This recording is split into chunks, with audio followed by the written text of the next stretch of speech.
It's Monday night, and you know what that means. Jersey First TV proudly brings to you the latest edition of Real Talk.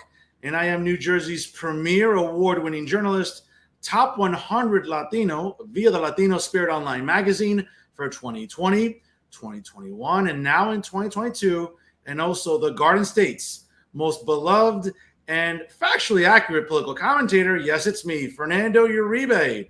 Hope you all had a wonderful weekend, ladies and gentlemen. A very wet Monday, to say the least. Hopefully you're all getting home safely during your afternoon commutes.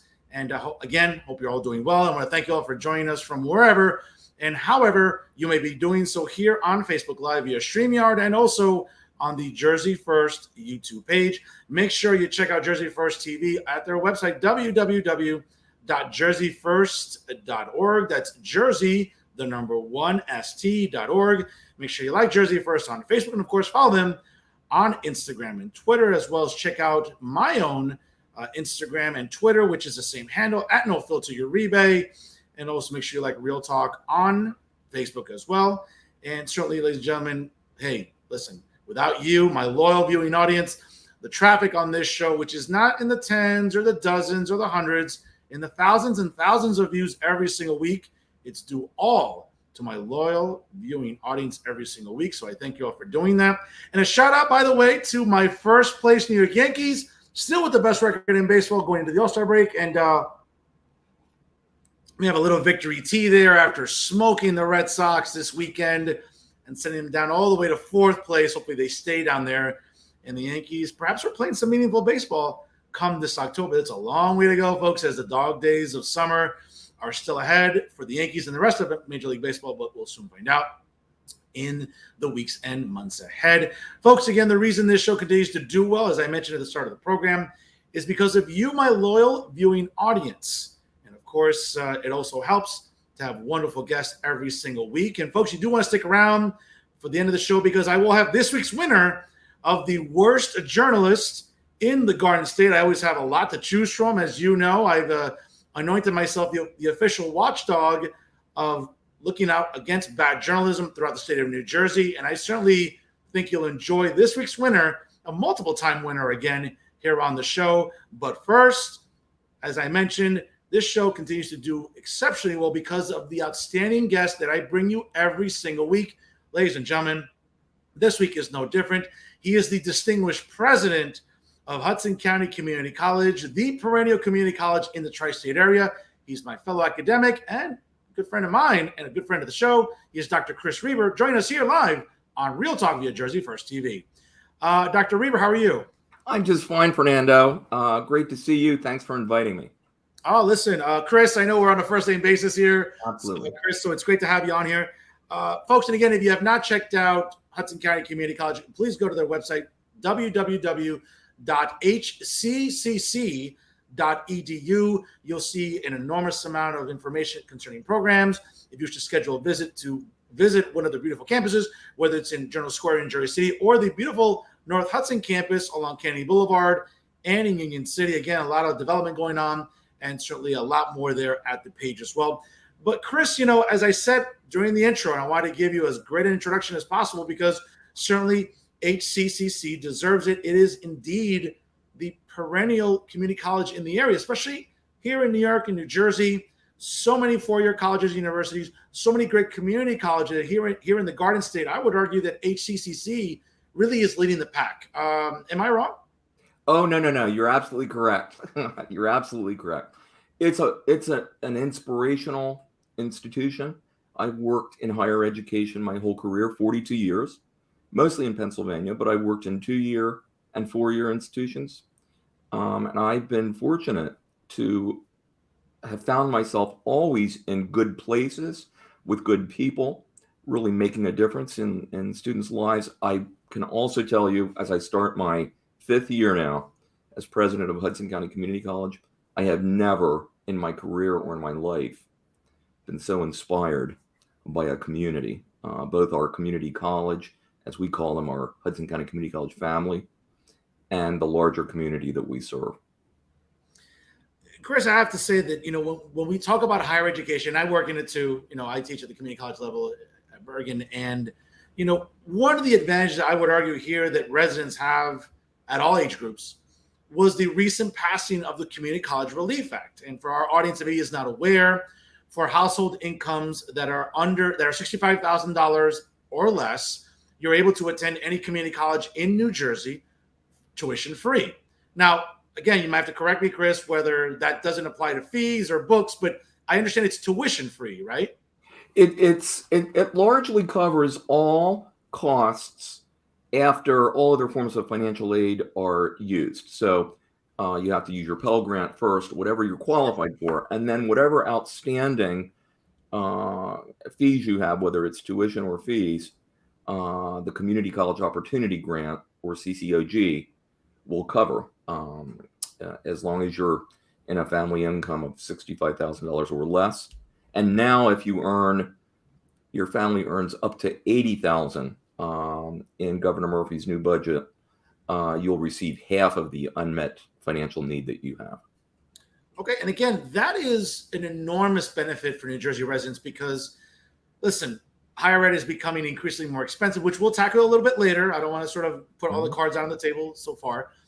But for so many residents, whether you're a teenager having just graduated from high school, maybe taking a year or two off, maybe you're in your mid to late 20s, early 30s. I've had students as even, in their 50s and 60s, which is not old.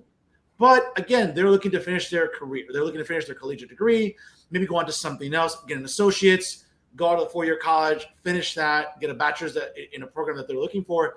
I would argue, listen, and again, I know that here in New Jersey, there's always that talk about, well, the budget is inflated and we spend way too much money and we kind of put too much money into pet projects. I would argue this is an investment that ultimately is going to be extremely beneficial because it's going to prompt students at all age levels, and again, within that socioeconomic status, to say, you know what, now college is affordable for me.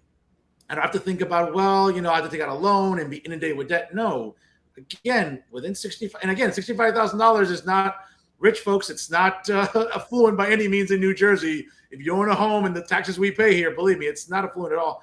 But it really opens the opportunities for students of all age levels, again, and income levels, to say, hey, I want to go back and get my associates or get an associate's, get a four-year degree. I would argue it's an investment that pays itself down the road. Is that fair to say? 100%. We serve, first let me say, we are proud of the fact that we serve the most students who are eligible for the Community College Opportunity Grant. We are first of the 18 community colleges in New Jersey. We serve the most students. We allocate the most financial aid. We also are number one in Pell funds, federal Pell funds. We also serve the most students with the greatest need in New Jersey. And this is what is so inspirational about the college, and I think the community college mission. We serve 18,000 students a year, 12,000 credit, 6,000 non-credit, doing very high level, often professional development, industry recognized credential training. And among our credit students, 80% are the first in their families to attend higher education. A third of our students start here either not speaking English or speaking English as a second language.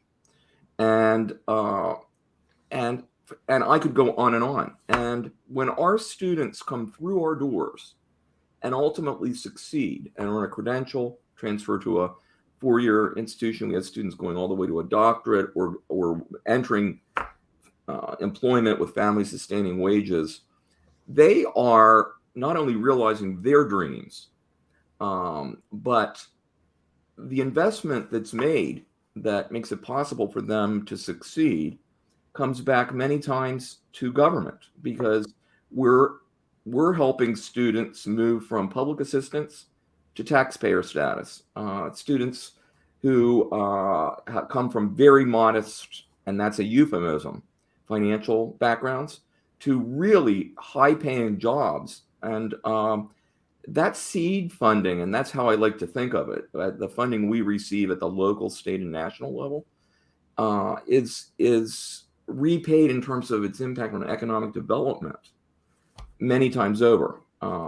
It's something we don't talk enough about.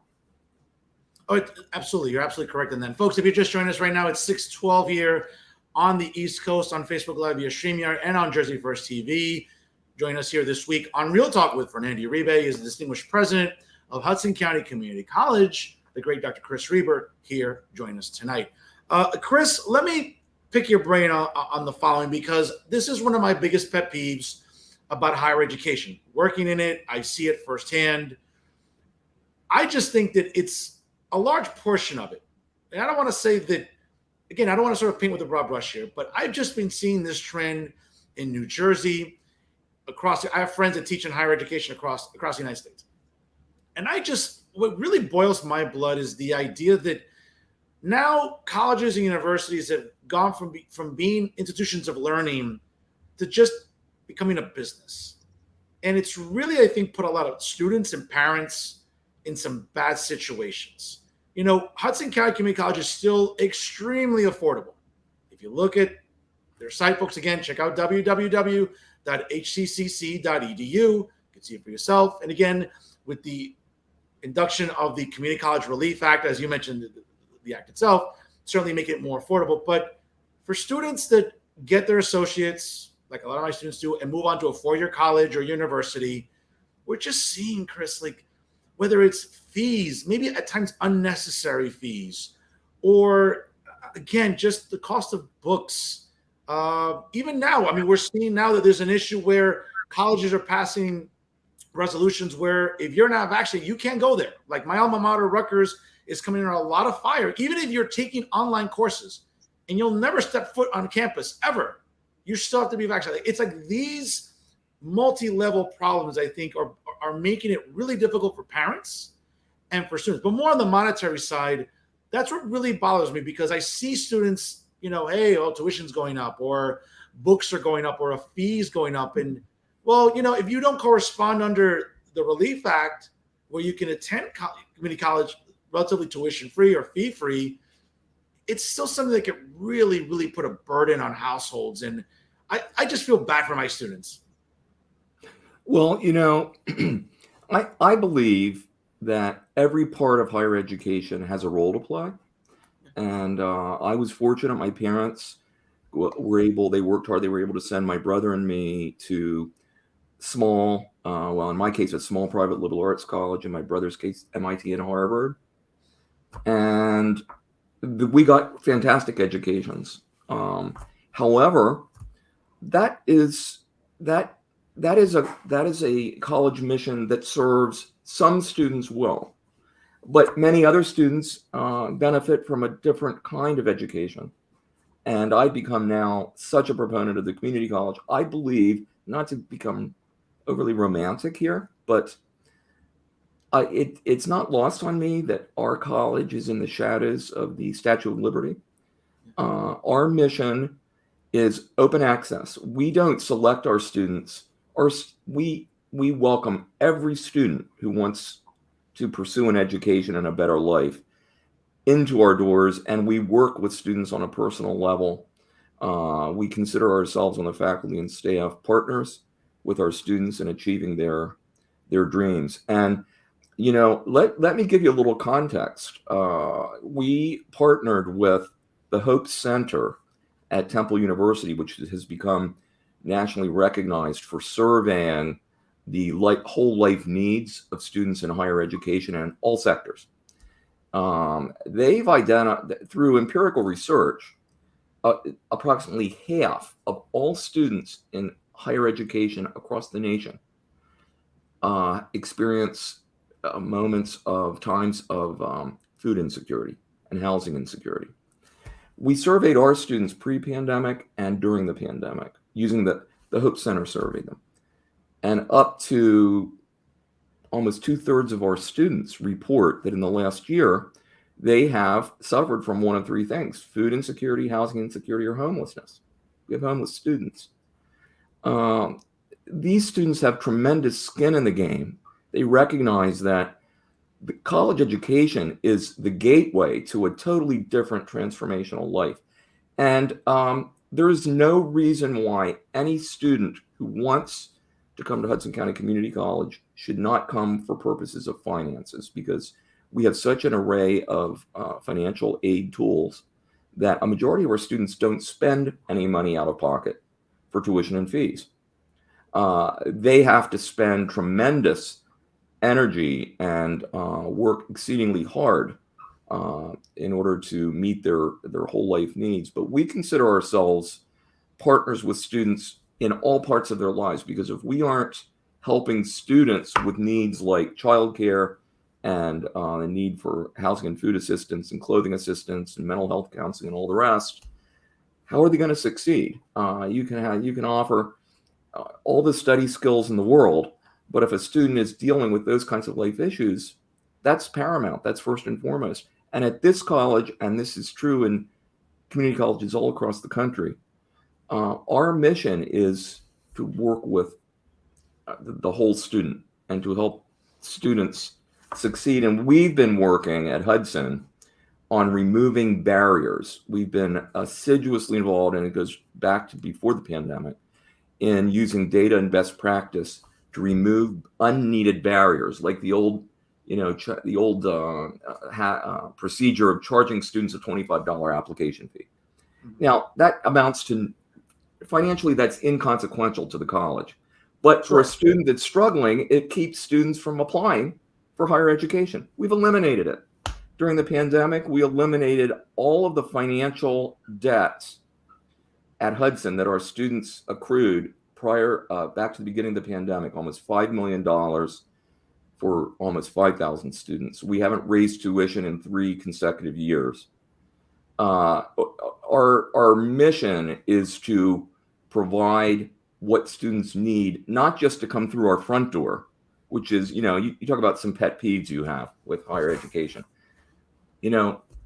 I studied classical languages as an undergraduate, and I've never regretted that. Heraclitus, I sometimes remind people of this, an ancient Greek historian and philosopher, said, the only constant in life is change.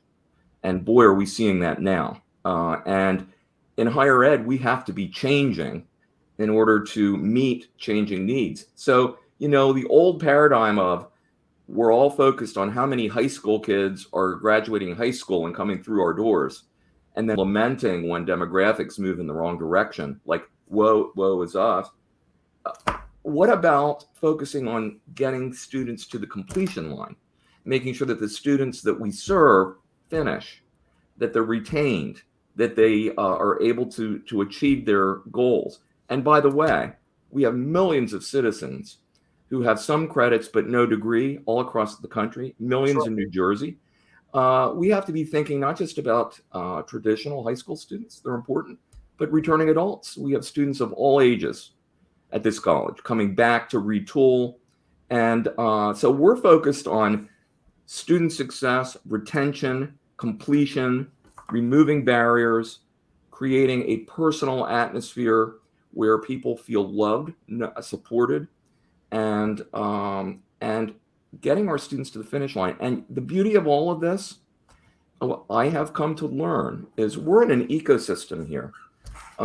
When you do that, this is my belief, as an institution, when you focus on doing the right thing for students, making it possible for them to pursue education, helping them remove barriers, getting them to the finish line, by the way, the finances work as well. You are more successful financially as an institution. I'm going to argue that our society is more financially successful because whatever investment taxpayers make in education comes back, as I mentioned earlier, in the form of economic development. And so I think, it's time for all of us across the higher education spectrum to be focusing on students, because that's our mission. Chris, you said it beautifully. I could not have articulated any better in terms of a blueprint that demonstrates the effectiveness of a community college the way that Hudson does. And again, under your leadership, certainly it has just expanded and grown exponentially.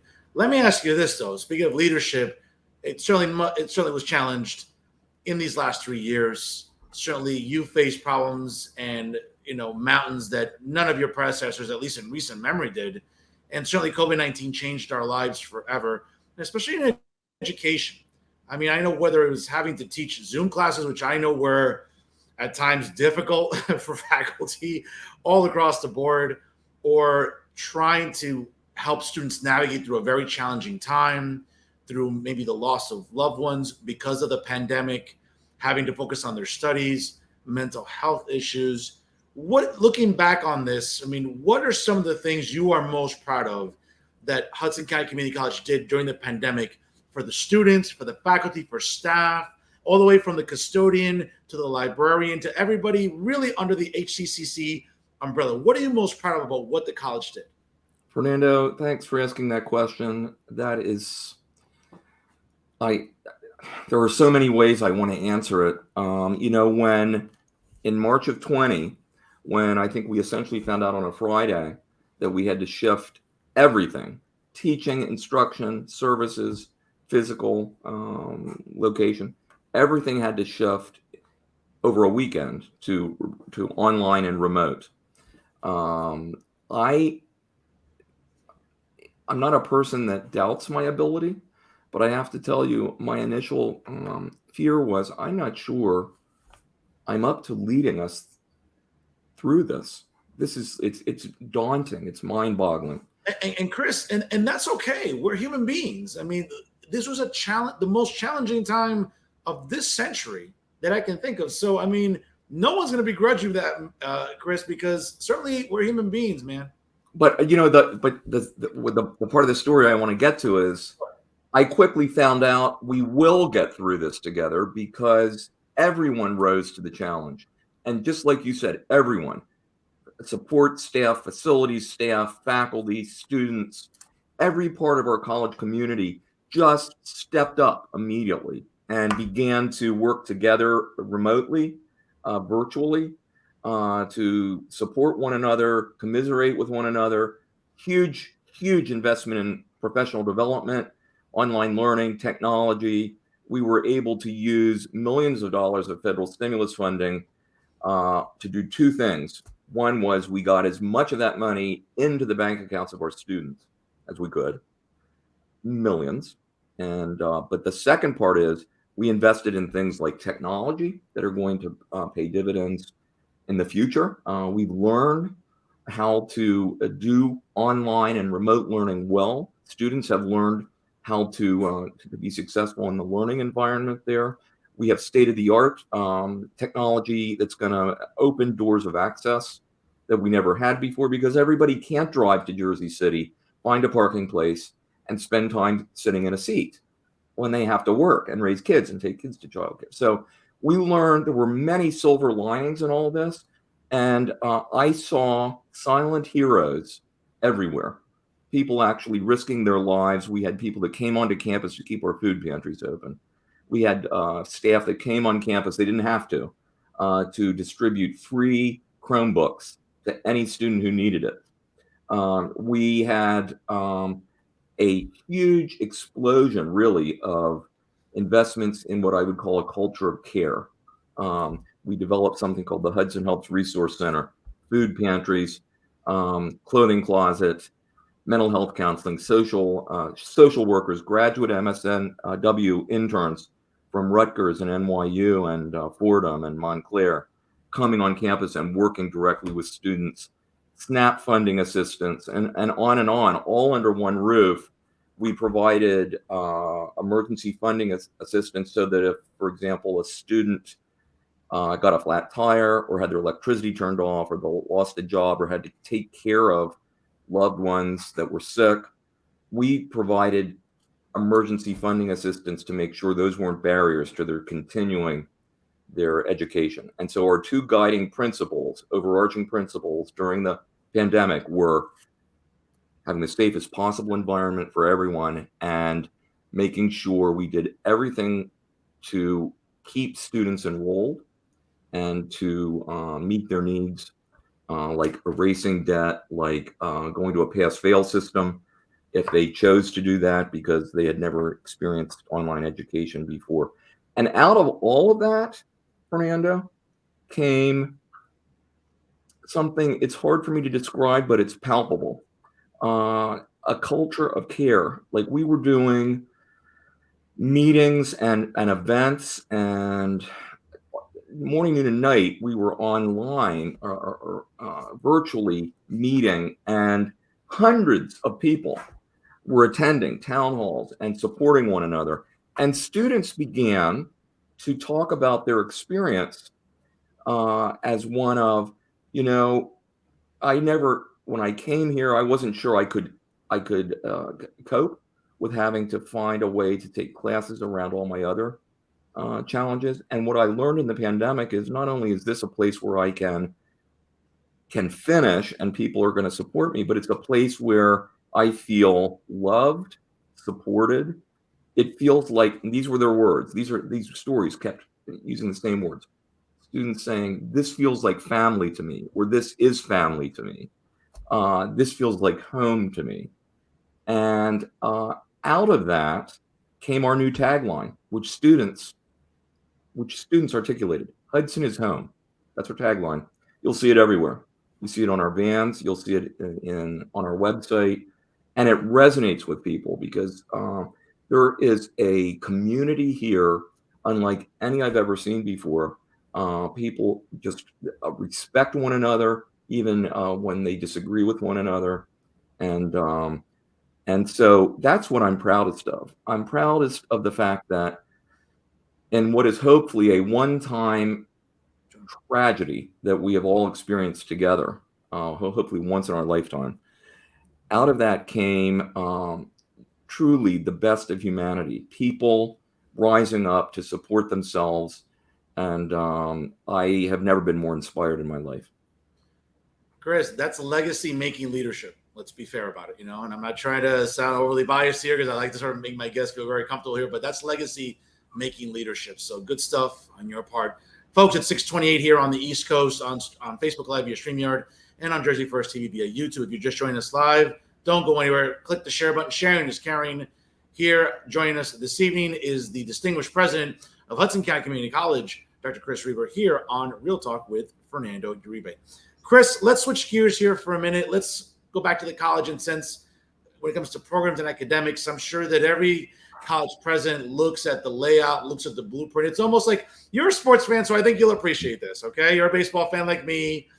And it's sort of, you know, you're in the position as a team president / general manager, and you're looking at your ball club. You're looking at where you can improve here. Do we need a hitter here? Do we need a reliever there? How can I shore up the back end of the rotation? How can I add depth to my bench? Okay, so when in your capacity as a college president, certainly, again, folks, if you haven't checked out the website, very easy to navigate, very user-friendly, www.hccc.edu.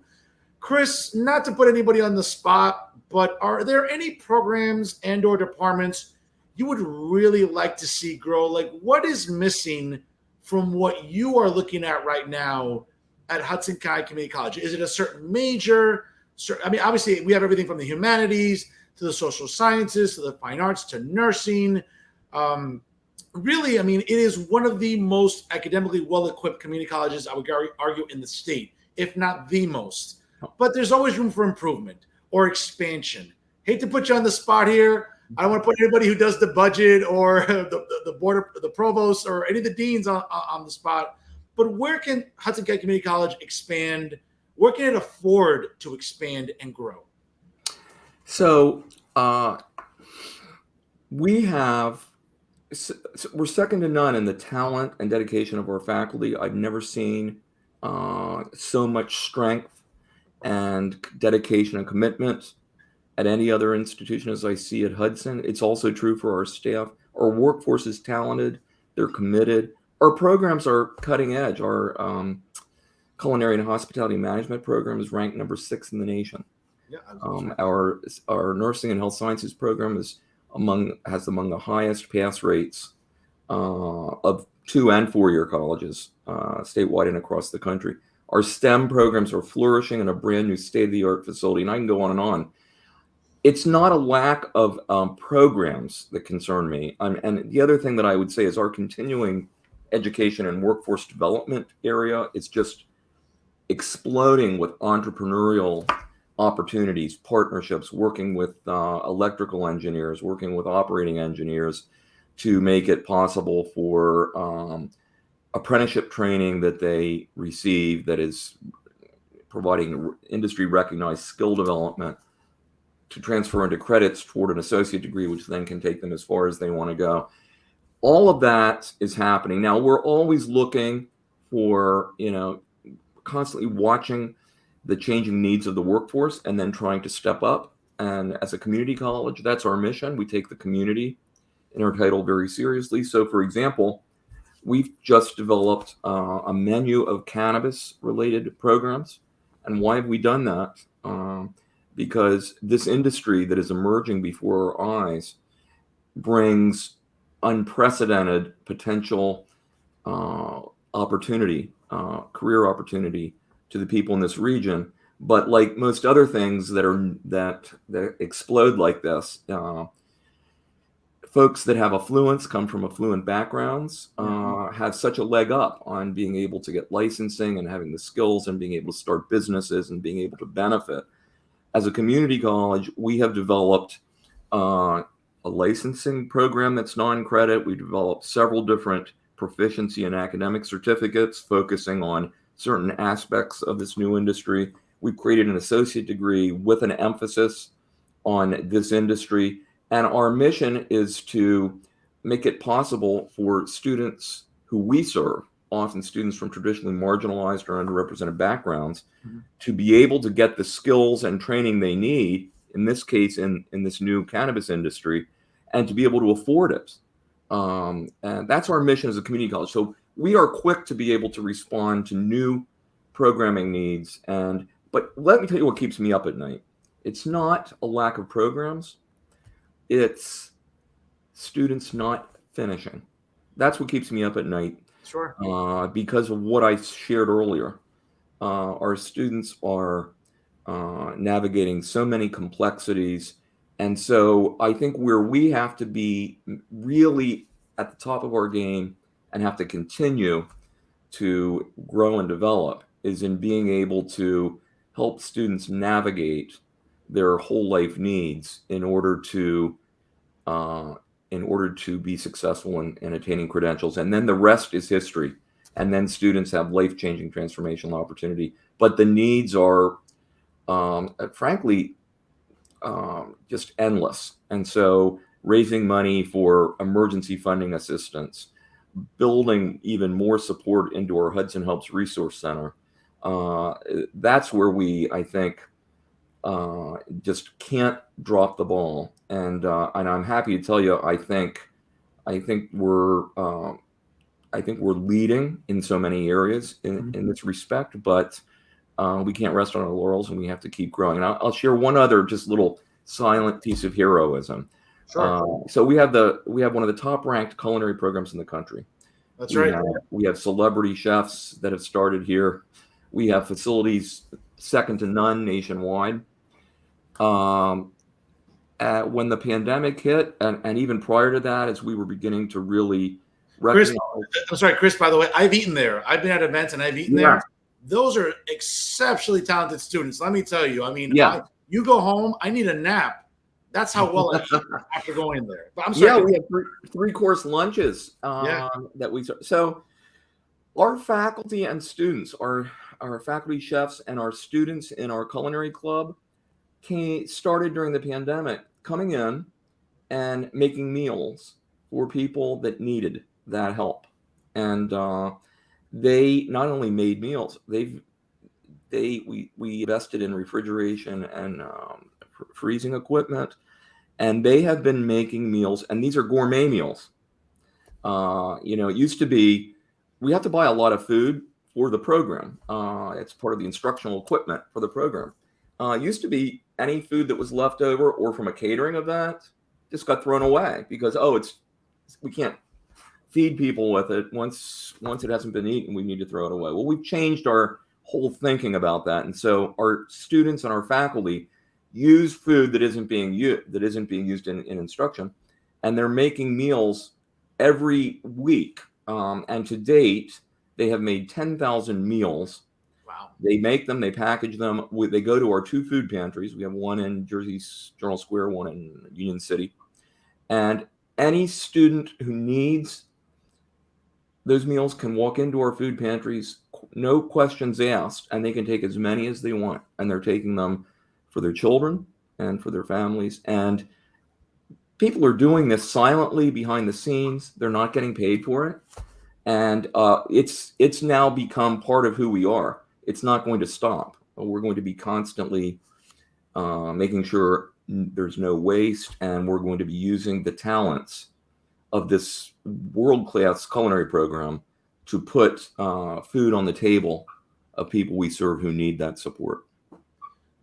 That's really, I mean, that's amazing to hear, Chris, and also very proactive on the part of the students and the faculty that are working there at the Culinary Center to really be this humane and compassionate. As we know, again, meals are hard to come by, especially we've learned coming out of the pandemic, a lot of people struggled even getting basic necessities. So the idea that was sort of changed, John, I think was brilliant. So great stuff by the Culinary Center.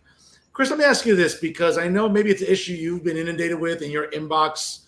And I'm sure I'm not going to be the first person that's ever going to ask you this or interview you this about, but we know that, again, being a community college in perhaps the most densely populated county, not just in New Jersey, but in the continental United States, doesn't go without its problems, especially along transportation lines and parking lines. Yeah. Is there any, realistically, is it possible in the foreseeable future where we could see maybe some funding being put aside for a parking deck in the Journal Square campus and or near the North Hudson campus on Kennedy Boulevard? Or again, it's because it's such a metropolitan area, we're trying to sort of motivate people to, use mass transit more. But I get it. Sometimes people need to drive. Maybe they're dropping off their kids or looking after their elderly family members or whatever, or just coming from work and they just need to park there.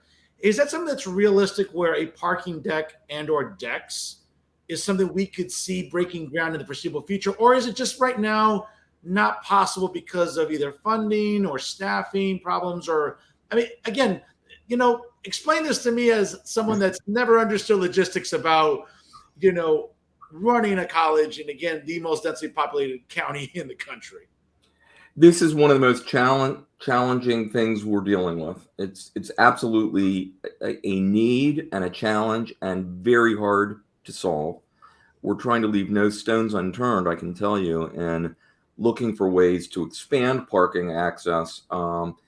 It's so expensive, however, with so little space to solve the problem, that a major focus for us is partnerships, looking at ways to partner with other organizations that may have parking. We have got some high-rise buildings. I mean, Journal Square's, it's transforming before our very eyes. And there will be parking facilities that will be part of new development. We are already in partnership with a number of institutions. We provide space behind Lowe's Theater. We want to expand that parking space. And we're looking at a whole number of possibilities. But I can tell you, it's tough. It's tough to get that issue solved. No, certainly. I don't want to sort of, try to get any spoilers out there, Chris, but that piece of land right across the street from the North Hudson campus, is that maybe just another building eventually? Or, because it's been like that for a while. I know it was like sort of like an empty lot for a while. Is there anything we can look forward to there, or is it, again, still a work in progress? That's a possibility. There are reasons why it's not immediately available, but we're always looking. Right now, we've partnered with PC Richards, and we're actually using some of their parking and are looking to partner with other parking garages in that area. We're actually looking to partner also with some parking spaces that are available in Harrison that we may be able to lease, and even for students that don't live in Harrison, who may want to take the PATH train, park there, students and employees, and then it's one stop away to Journal Square. So we're trying to think outside the box, and also looking to develop an incentive program for carpoolers. Okay, excellent. Chris, one of the things I remember having taught at Hudson some years ago was the idea that the college was really partnering with almost every nearby high school to make courses available there. Union City High School, even as far as Kearney, because I remember teaching at Kearney one time. Yes. Great building there. Shout out to Mayor Al Santos there. He's a friend of the show here on Jersey First TV. But that I would argue that partnership where courses were being held at Dickinson High School, Bayonne High School, Kearney, once at Union City High School. Has there been an expansion of that into other high schools? For example, like Memorial High School in West New York or Hoboken High School? I mean, what's the status, even Secaucus High School? What's the status of that right now? Does it continue to expand? Yes, it's a huge area of growth and priority for us. Our early college program, of course, it was challenged, significantly during the pandemic when high schools weren't in operation. But we have really dedicated leadership, and we offer courses in all high schools in Hudson County. We also are now beginning to work with high schools to expand what we do with them so that students can actually, if they choose, in certain schools, and I think you'll see this expand over time, they can start on a college program with us in grade 9. And in grades 9 through 12, half of the courses they're taking are college courses. And in some cases, our faculty are teaching them. In some cases, faculty in the high schools who qualify are teaching our courses. And they can graduate high school with an associate degree. And we're now doing this in several places and beginning to expand it. This past May, 38 high school graduates, high school seniors, graduated with a high school diploma and a Hudson County Community College associate degree. Think about that. They can begin their baccalaureate studies as a junior. And their whole experience was enriched by doing this. We right now, I believe, have 800 or more high school students taking HCCC courses. And I think over time, you'll see more and more actually finishing a 2-year degree when they graduate high school.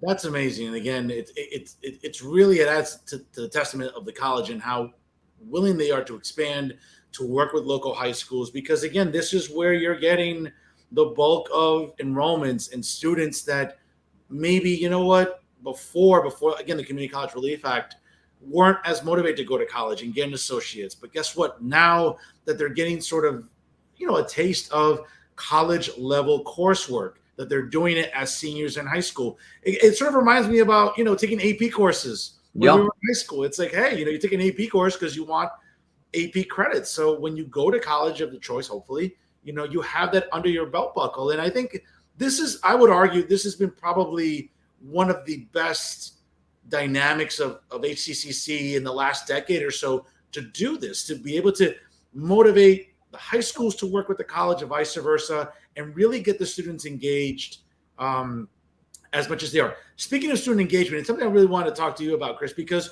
I see it with students that go to community colleges. I've seen it, I've taught at 4-year colleges and universities. And again, this is not to sort of, throw shade at 4-year college and or university students, but I just get a sense that community college students are so much more invested. I mean, they need to do well. They need to get that good grade. Otherwise, whether it's instant decision day, which I know HCCC does a lot of those, right, at the college fairs, obviously, career days, the idea that, hey, they need to do well. They can't just slack around and just be very apathetic or lackadaisical. They need to do well. They need to get that transcript really, really sharp to make sure that they stand out as someone that a 4-year college, whether it's Rutgers, whether it's Montclair State, and as you mentioned, even Ivy League colleges, the universities will say, you know what, this is a candidate that we want. So I've always looked at community college students as they're very motivated, they're very engaged, whether it's an 8 a.m. class and maybe they're exhausted, they're asking questions. They're involved in class, they're interested, or it's the 8 p.m. class. I've just always gotten the sense that community college students, it matters more because at the end of the day, they have to stand out with their transcript, with their, not portfolio, but their profile. Because again, colleges and universities look at this And I would argue that four-year college students, and again, yes, they're there, they want to get education, but I've taught at them. I know the student body there. I know the student body at community colleges. It's vastly different, Chris, as far as I'm concerned. I mean, is that fair to say? 100%. So, my career in higher education started in student affairs. I was a dean of students for years, and nothing brings me greater joy among the many things I do that bring me joy than interacting with students. So I do something called Pizza with the President, and we even did it virtually, when we needed to, but we do free pizza. Students can come. The only thing they have to do is talk to me. And it's an opportunity for me, and beyond Pizza with the President, that's one way that I try to get out there and talk to students. But I believe it's important for me to be really involved in the life of the college. So I'm attending events. I'm interacting with students all the time, and they tell me their stories. And that's what you've just said is absolutely spot on. Our students are so grateful for the opportunity, but also so very serious about what this college education means to them, to their families. I have never seen students with more grit and perseverance. By the way, I've never seen brighter and more talented students either. They have tremendous life experience that just enriches our whole college community. So we, contrary to some of the stereotypes from long ago that still linger about community colleges, we have a huge, broad spectrum of students at all age levels. We have a lot of parents and sons and daughters graduating together. We have a third of our students are over the age of 25. We're 87% non-white. We have every kind of ethnic background, and I can go on and on. And our students are committed and immensely successful. So when they're able to complete, and it's always an issue of removing barriers, learning English to a level of proficiency to be able to graduate, when they leave us, they transfer to Ivy Leagues, to Research One universities. They go on to really successful careers. We have a very robust and growing honors program. Some 200 students now are HCCC honors students. We have the most dynamic academic student organization I have ever witnessed in my career. It's called our Phi Theta Kappa Honor Society. Our students are in that organization are earning scholarships and doing community service. And there's probably the most prestigious scholarship opportunity in the nation is an annual scholarship funded by the Jack Kent Cooke Foundation. This is a foundation that raises money specifically to support community college students who are academically successful and are wanting to go to often prestigious, expensive four-year and graduate institutions. And there are 75 approximately students nationwide every year that earn a Jack Kent Cooke Fellowship. It funds 100% of their junior, senior year, and graduate study for a period of, I think, 3 years for the bachelor's and then graduate study, $75,000 to $100,000 a year. You can imagine how competitive it is among community college students to apply for and get that. For each of the last 3 years, we've had one of those 70 or so Jack Kent Cooke scholars at Hudson County Community College. And last year we had 2 out of 70. And right now, one of those is on a free ride at Columbia and one's on a free ride at Princeton. And we have a lot of examples like that. And many of these students, by the way, come to us through our Educational Opportunity Fund, which is for students that really are financially challenged, and they wind up going to Ivy League schools. And watching this happen and the impact it has on their lives, their kids, everybody they touch, if you think about it, I can get goosebumps doing this, but sure. when a student comes to Hudson County Community College, first in their family to get a college degree, navigating all of the challenges, raising kids, taking care of parents, graduating, going on for a bachelor's degree, all the way to a doctorate in many cases. Think about the multi-generational impact of the success of that student as they raise children, as they serve employers, as they become active in their communities.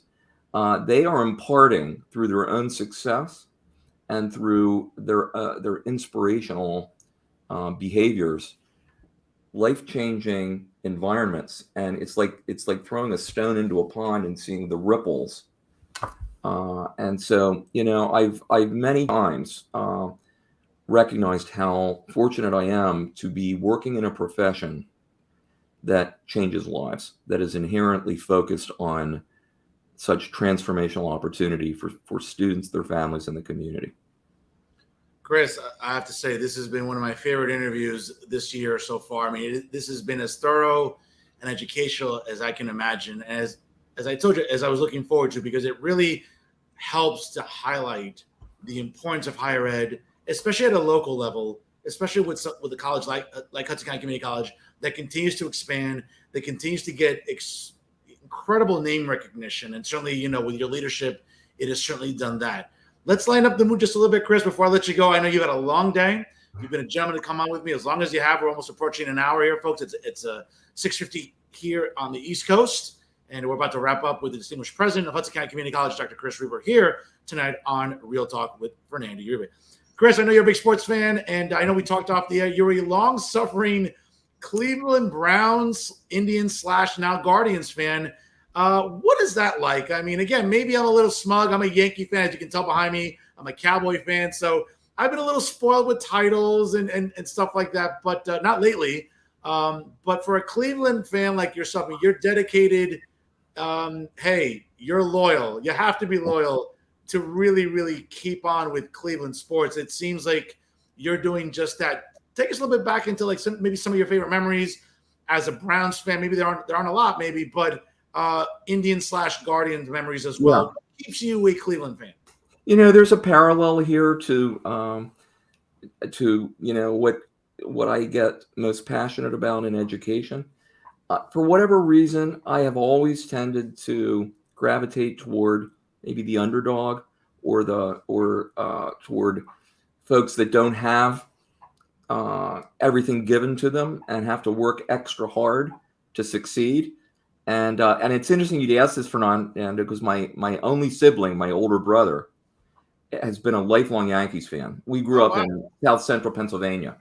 I don't even know how he became a Yankees fan, but since he could talk, he was a Yankees fan. He still is. And I once said to him, so what happened to me is I wound up early in my career working at a community college in Cleveland, Ohio, Lakeland Community College in Mentor. And at that time, this is in the 80s, the Browns actually had a star quarterback, Bernie Kosar. Yes, Bernie, that's right. Late 80s, that's right. They trained at Lakeland Community College, and that's when I got interested in them. And they almost went to the Super Bowl twice. We won't get into that. It was a tragic, but at the end of the fourth quarter, both times they just lost to the Broncos. But I got excited about that, and then started going to Indians games. And the Indians, the Guardians this year, and typically throughout Major League Baseball, they often have the near lowest or lowest payroll. Yeah. And they have the youngest players. Right now, the Guardians are the youngest team in baseball. And yet they have, through their farm system and through doing everything they can to develop young players. In my lifetime watching them, they've gone to the World Series 3 times. Yeah. Lost all 3, 2 of them in the bottom of the 9th inning in Game 7. But I once said to my brother, so Steve, and by the way, this is before I lived in this area, okay? How can it bring you such satisfaction to always be rooting for the team that has the highest payroll? Money's no object. They have the best talent. And he said, because they win. And so we keep having this rivalry. I went to see the Guardians at Yankee Stadium earlier in the season, and my brother wrote to me when the Yankees won and let me know about it. But I think I'd like to support the underdog when I can, and one of these days we're going to go to the World Series. But I want to say this year I'm really rooting for a Subway Series. As am I, and I think we could, if both teams stay healthy, I think it'll be a very interesting October. Chris, I'm going to take the Pepsi challenge on this one. Best sports movie in my adult life, without question, Major League. Yes, I agree totally. I'll watch that every time it's on A&E, IFC, whatever, Netflix. I will watch it from beginning to end, whether it's Lou Brown cheering for the manager, Lou Brown, Willie Mays Hayes, Ricky Vaughn. I would argue it is still, to this day, the best sports movie of all time. And I'll die on a hill on that, Chris. Fernando, believe it or not, I think I was in Cleveland Stadium when they were filming that. Wow. Okay. Interesting. I'm not positive, but I think I was. And I have to tell you, that was the only time that when I watched it, because I remember watching it in the theater, and then every time I watch it at home, and I'm a diehard Yankee fan, it doesn't bother me when the Indians won at the bottom of the ninth and they beat the Yankees. I'm like, you know what? If that doesn't make you a little misty, if it doesn't get you a little bit emotional, then I'm sorry. A, you're not a sports fan. B, you're not a baseball fan. And C, you just have no heart. That movie captures your heart because you can feel the players. You can feel the city of Cleveland saying, oh, my God, we did it. I'm sorry. Best sports movie of all time. But sure, absolutely. Chris, before I let you go, I want to thank you for your time. I mean, you've been a gentleman. I feel this has been one of my best episodes of 2022. I think we talked about a lot, really, to discuss everything from the pandemic to the advances that Hudson County Community College continues to excel in. I'll make sure to send you the link of just this interview alone, because I'll have another segment after this. I'll make sure to send you the segment of our interview as soon as it's available tomorrow from my producer. If you could share it and really plug it, I'd appreciate it. I think, listen, this was it, folks. For everyone who's just tuning in at home, this has been perhaps one of the most insightful and educational interviews you'll ever see this year in New Jersey Media Anywhere. And, of course, it's due largely because of my guest here tonight, the distinguished president of Hudson County Community College, Chris Rieber. Chris, I'll give you the last word here tonight.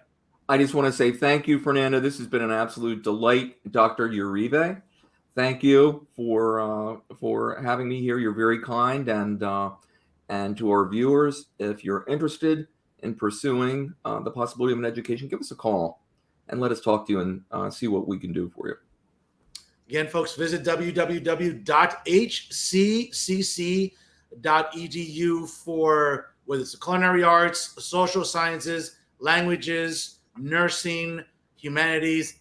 Hudson County Community College has that and much more. Check out their website. Make sure you like them on like their pages on social media. And Chris, I'll hit you up later this summer before the semester, because I know once September comes, I won't be able to reach you. You're going to be a busy man. So I'll make sure to get you back on the show. And certainly I want to thank you for being a fan of Real Talk via Jersey First TV. Thank you, Fernando. Have a good night. Thank you, Chris.